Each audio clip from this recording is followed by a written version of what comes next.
Welcome into the latest episode of the 5 on the Floor podcast on the 5 Reasons Sports Network. Make sure to check out 5reasonsports.com.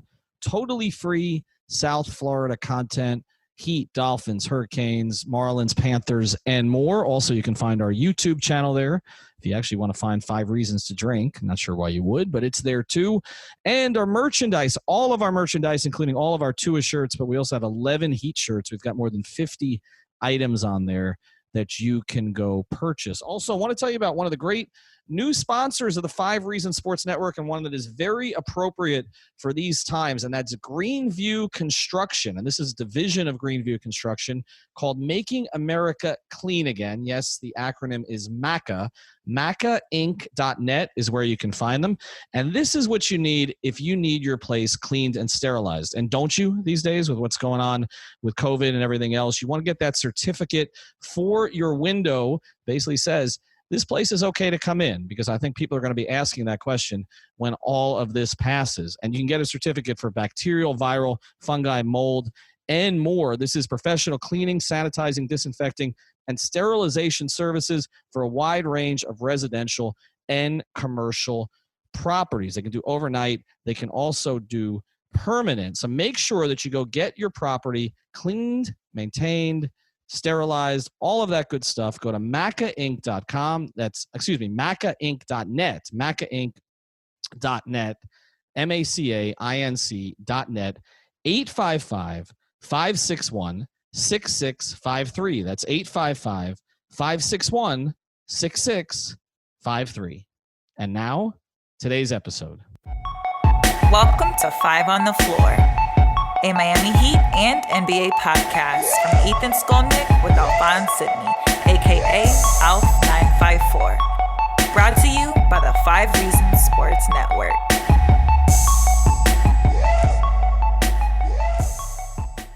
All right, Ethan Skolnick back. We've got Alex Toledo, maybe joined at some point by Alphonse Sidney. We're going to give you a few episodes this week, going some different directions. Obviously, we just put up an episode about Pat Riley's comments that are on the all the feeds right now, and he spoke to Eric Reed. He actually had a 90-minute conversation. So there's more that we can dive into there than we did in the last episode, but we're probably going to put that aside for today.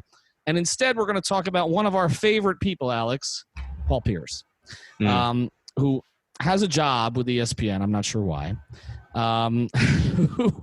Who is, to me, is best known for being told by Draymond Green during his retirement tour, they don't love you like that.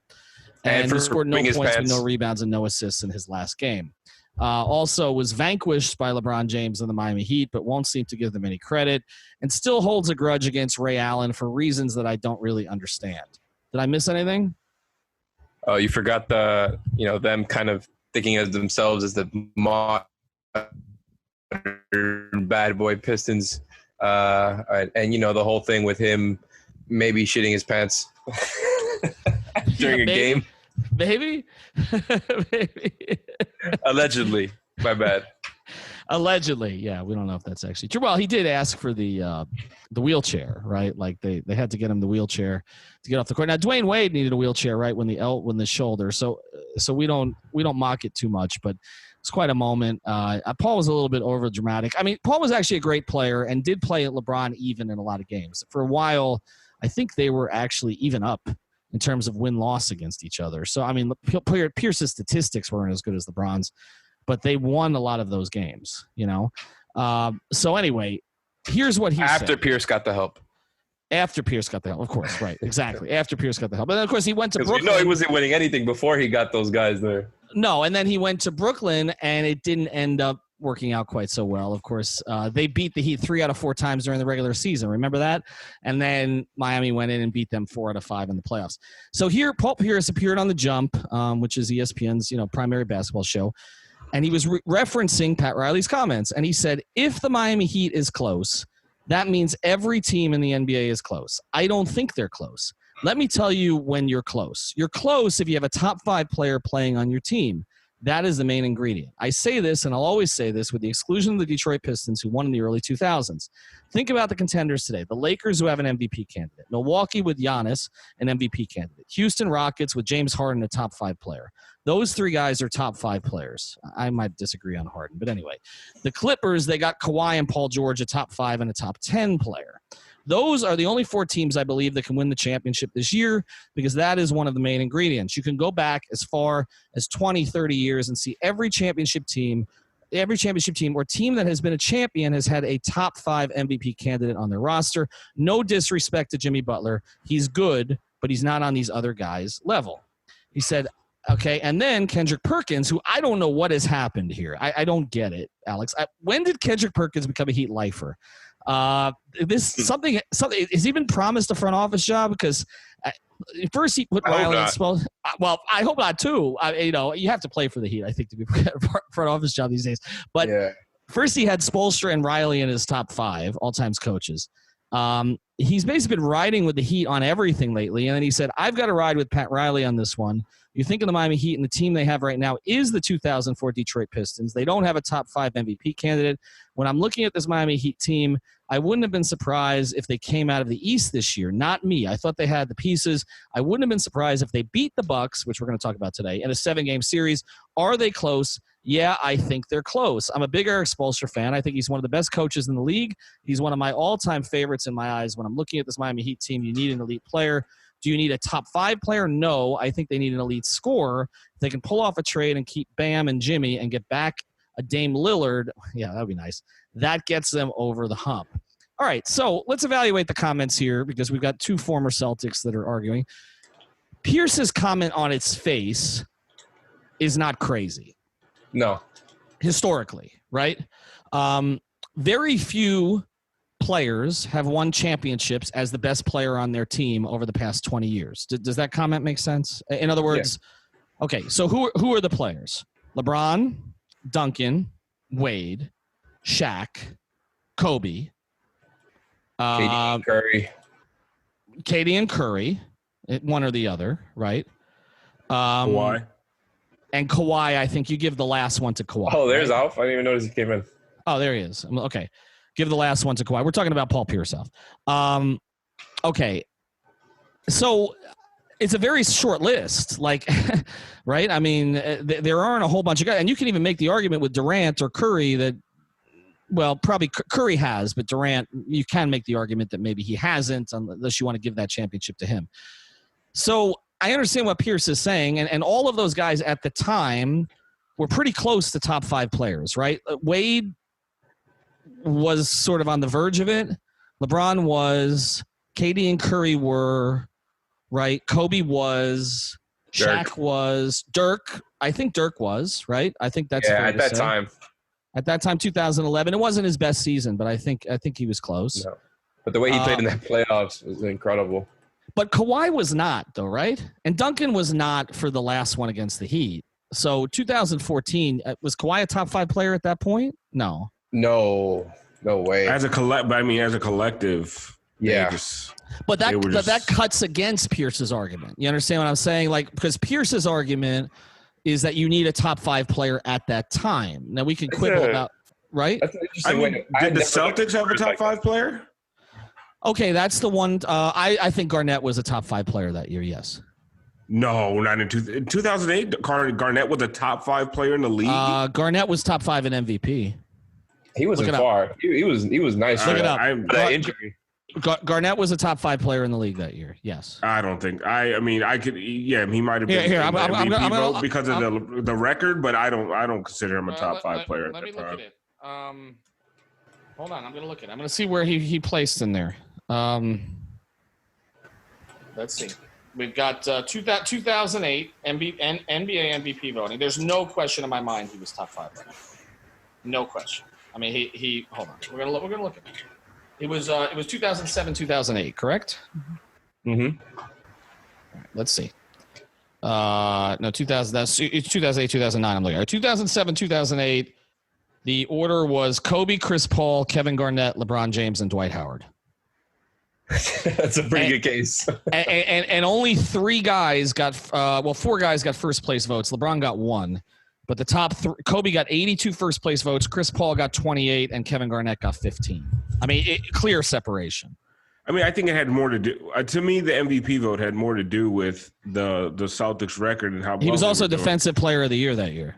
At 18, 10, and 4.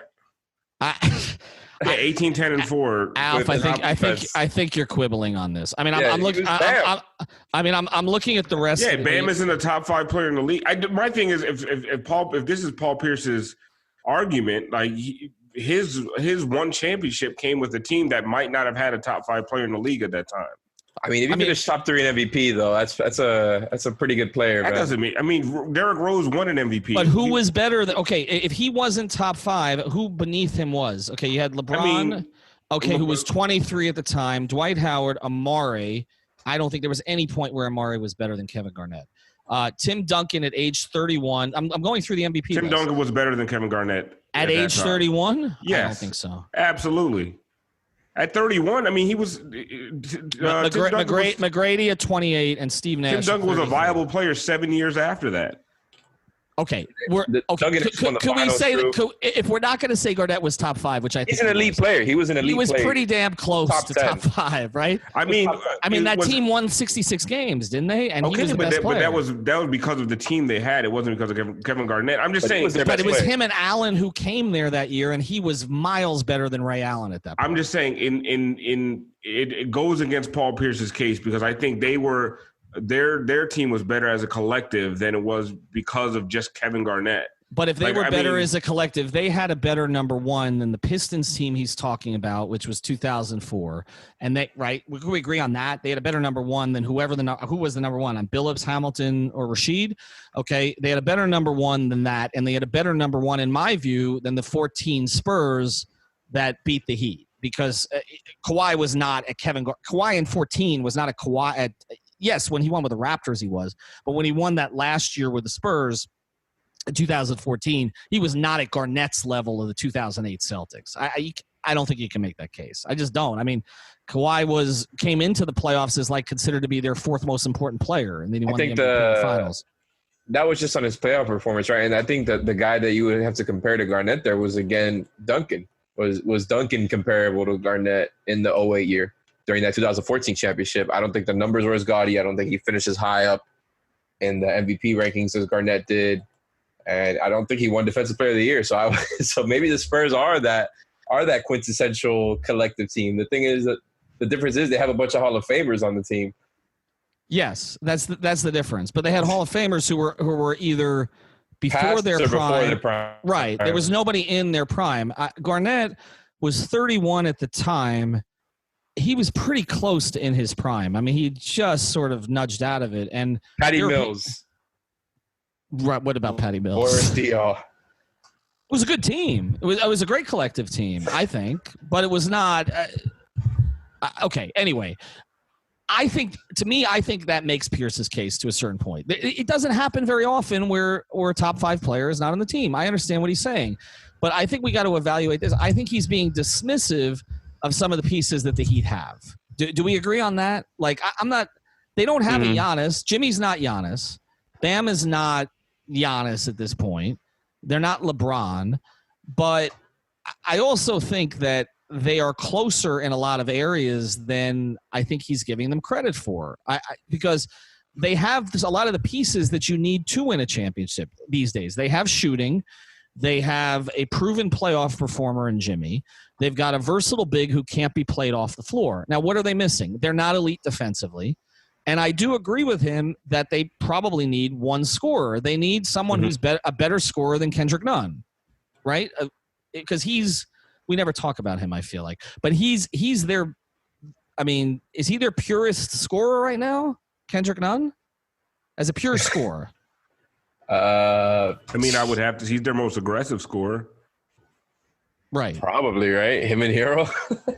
I mean, if you're to say, well, you need to get a bucket, okay, late in the game. With Jimmy again, it depends on the jumper. I'm still taking Jimmy and Bam. I still trust him more, but I get what you're saying. As far as somebody who is just all about scoring and who can get you a bucket, Kendrick Nunn is a good selection. But I mean, Kendrick Nunn and Goran Dragic are their most aggressive guys that when they come in the game, they're looking to score. Jimmy and Bam both. There's a lot of times when you're like, do they even want the ball? I'm not that they're scared of it, but It's just like it's not like in their. It doesn't really feel like it's their first option always to score. Kendrick Nunn and Goran are trying to score every time they touch the ball. Right. I think that there is a point to be made that he has, that there is not just a bucket getter who's proven. Until we see Kendrick Nunn do it, until we see Tyler Hero do it, it's an unknown. I mean, it's just an unknown. I mean, it's just, and so I understand that people are drawn to names, and so that does make some sense. But I felt like Pierce went overboard in terms of his dismissiveness. Am I being overly sensitive? I don't think so, man. I think what he said is pretty much the consensus right now. Most people thought that the only real championship contenders were the Bucks and the two LA teams. What was the fourth that he mentioned? Houston. Oh, okay. I mean, I wouldn't name them a title contender, but they were pretty damn good too. Either way, I think that's a pretty consensus opinion right there, is that those are the main contenders. I don't think that's crazy. I think he kind of misunderstood what Pat was saying. Understandably so, because Pat kind of did make him sound like they could win a title right now. I think that was more of him emphasizing how ahead of schedule they are, like we talked about in the last pod. And more than that, I think what Pat was talking about, that we understand, knowing what the team is building for, is that they're close as far as building a championship contending team. I think that's what he meant by close, whereas Pierce took it as, close to winning a title. Or I think the Heat know that they're a piece or two away from being a championship contending team. And I think that's exactly what Pat meant. Right. I do think that there is a little bit of a difference there. Alf, are we just being sensitive because it's Paul Pierce? Yeah, because we can't stand him. And it's the whole thing now where everyone has to it's too much hyperbole with everything everyone says. Like, it can't just be like, Pat, it can't be Paul Pierce saying, the Heat are one player away or whatever. They are close, but, they're not a title contending team. It has to be like they're great or they're trash. There's no middle ground.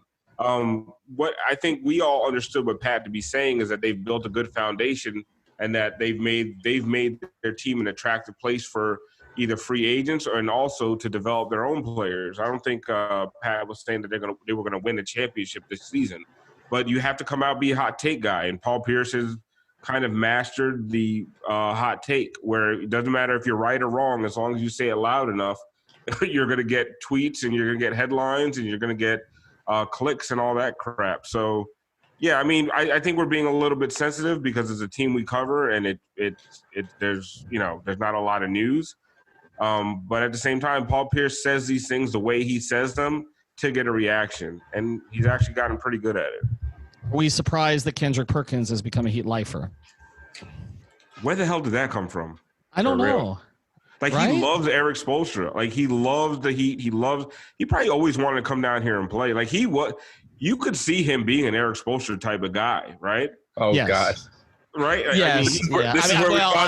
Defensively, yes. Yes. Yeah, I mean, he's a Riley type of guy, a Spoelstra type of guy. He could have been, backup center for the Heat, and they would have loved him because he's a hardworking. He's a stiff a little bit, but he's a hardworking guy and he plays defense. So the Heat would have loved him. So maybe he's always wanted to come down here and play. Who knows? I mean, you want to talk about guys who have leveraged that championship into a career? It's Kendrick Perkins. Oh my God! Yes. Was he even good? Like, not on those Celtics. Was he good for the Thunder? I don't even remember if he was like an impactful player for the Thunder. He was in those playoffs. He was actually. I know they loved him, and he was. No, but then he couldn't play. But he couldn't play in certain series, though. That's the thing. Yeah. I mean, the Heat basically just schemed him completely out of that series. He would have played the Heat in one season before. He would have had a better time. Yeah, he could have matched up with Eric Dampier. Yeah. That's somebody we don't talk about enough, by the way. When we mentioned old Heat centers, like during the Big Three era, the fact that they had Dampier and Ilgauskas as like their center rotation that first year with LeBron, it's pretty funny. Yeah, I can't believe not only that. And that was probably their best one through those 4 years. If you're just counting Bosch as a 4, that was their best center rotation of those 4 years. Well, yeah, because they just gave up on it. I mean, that's right. I mean, afterwards. But, I mean, Z couldn't move his feet anymore. Like, I loved Z. Z was great for the locker room. He always had a quip for somebody. He was like the only guy. I remember. He was right. Well, he was the only guy who made LeBron feel comfortable that first year.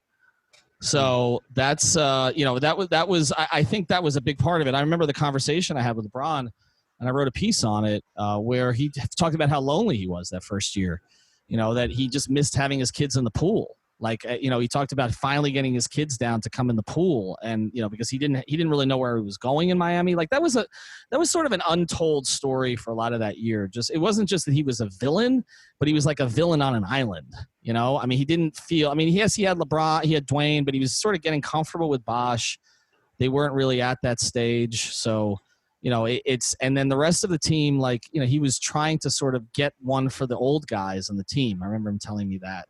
They're just like he wanted to get them for his teammates at St. Vincent St. Mary's. And Z was one of those guys. And I think he always regretted that he never got it for them. But, yeah, they didn't have a much rotation. All right, so before we close this up, because we're going to talk about the Pacers on the other side and kind of what's going on with them, we are siding with who on this? Pierce or Perkins? Perkins, of course. I would never side with Pierce. Yeah, I mean, by default. Okay. All right. We'll side with Perkins. All right, we'll be back. We'll be back after this break to talk about what's going on with the Pacers. But first, I want to tell you about another of the great sponsors of the 5 Reasons Sports Network, and that is Christopher's Bakery. You can find Christopher's Bakery at christophersbakery.com/5 Reasons, or the Twitter account is at Nilla Wafer Cakes. So also can find them on Instagram or Facebook.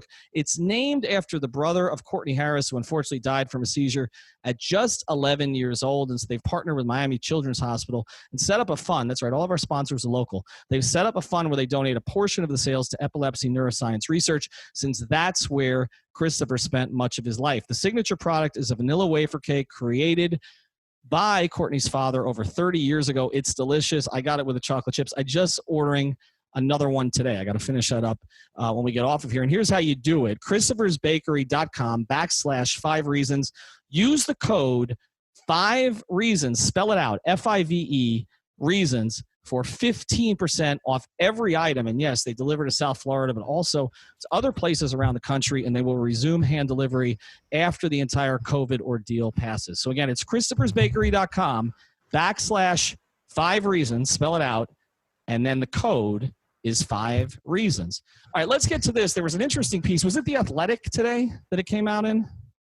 I thought where was this piece? I saw a piece about what's going on. We've talked a lot about Mickey Harrison and what's happening down here. And maybe it wasn't The Athletic. It was somewhere else. But if you don't know the Simon brothers, or Herb Simon, you do, because if you've ever been to a mall, they own it. Okay, they own most of the malls in South Florida. They own Town Center. I think they own Galleria in Fort Lauderdale. They own a lot of malls. And I think they own Pembroke Gardens and a whole bunch of others. And anyway, what's been hit really hard, in addition to, cruise lines and casinos, which has hit Miami and Houston owners, but malls, because they're not open. And so the Simons are taking it on the chin right now. And there was a piece today that basically said that the Pacers are going to have to break up their core again. And we've talked a lot about Oladipo, but also it means Myles Turner.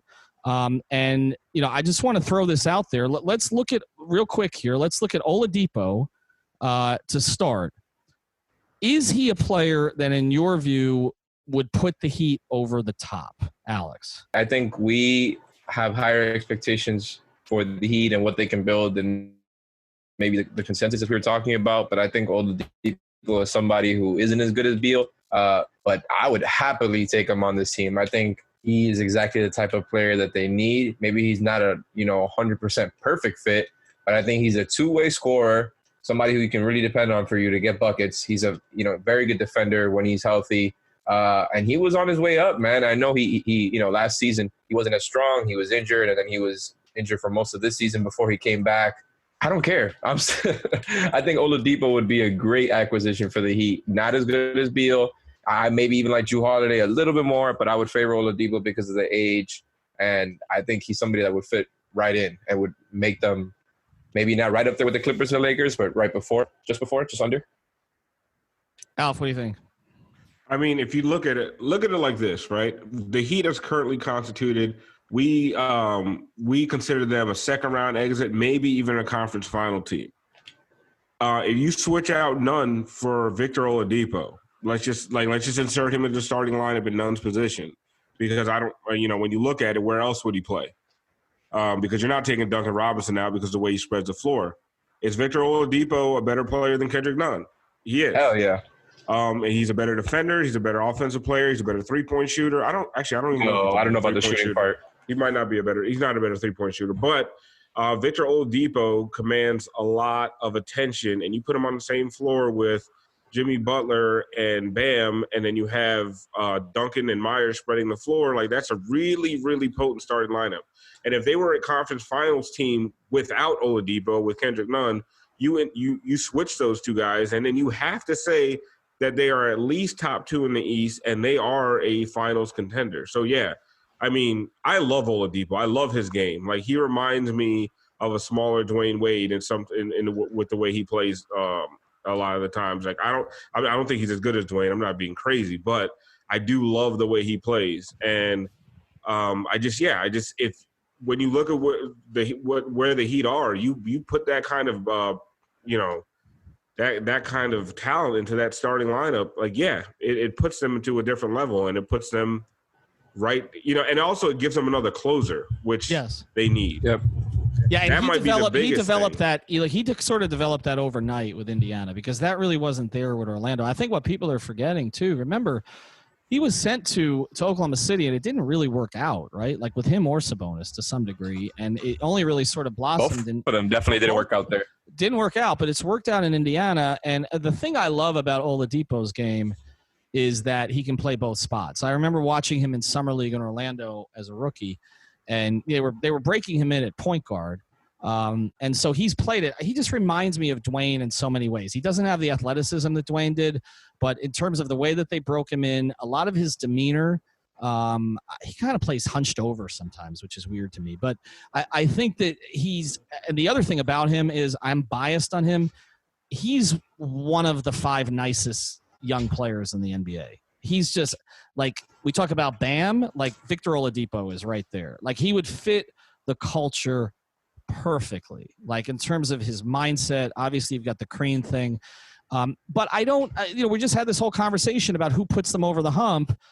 Is Oladipo enough of an upgrade, provided that Hero makes the strides we're expecting? Okay, is Oladipo enough of an upgrade over, say, Kendrick Nunn? I think so. I mean, I'm looking over his career numbers right now. And that one season with Indiana where he was really healthy and he really, his best season in the NBA, he was putting up 23 game, 5 rebounds, 4 assists, 2.5 steals, a block on, let me see, almost 48% from the field and about 37 from 3 on 6 attempts from 3 a game. So that's a very prolific two-way all-star right there. Obviously, you're probably not going to get those numbers over here in Miami, but if you got 80% of that Oladipo, and I'm talking about health, I think that is absolutely enough of an upgrade. Yeah, I just think in a lot of ways he's a good, like I said, he's a good fit for the culture. He does a lot of the things that they expect him to do already. He's young enough. I guess the question is, how do we think he played this year for Indiana? Because they didn't play particularly well when he came back. Well, the thing is his numbers definitely weren't as gaudy this year. It was about 14, 3-2, 39% from the field, 30 from 3. That looks exactly like the type of guy who just came back from an injury. It's very similar to what Gordon Hayward was doing with the Celtics last year, where it was just ugly pretty much from every aspect. And I would expect Oladipo to go back to what he was doing the season before next season, which was about 19 points a game, 5 rebounds, 5 assists, a steal, and he shot 42 and 34 from the field and from the 3 respectively. So it's not great.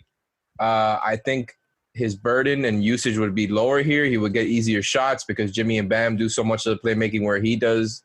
He was doing a lot of the playmaking in Indiana, and I'm not really worried about it. I think he's a huge upgrade over Kendrick Nunn. Yeah, and I guess he played how you expect somebody to play that came off that kind of injury that was out for such a long time. I really don't think we can judge him off of the way he played this season.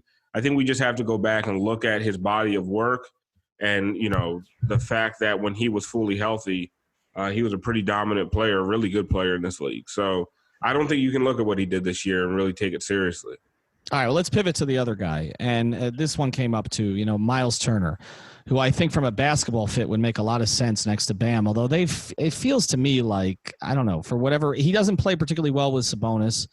And I also feel like they've kind of been trying to move him. Like they sort of know something that they're not comfortable with there. But the other part of this is, there were a lot of rumors that one of the issues that Bam had in the not the Olympic, but the USA team camp was with Myles Turner.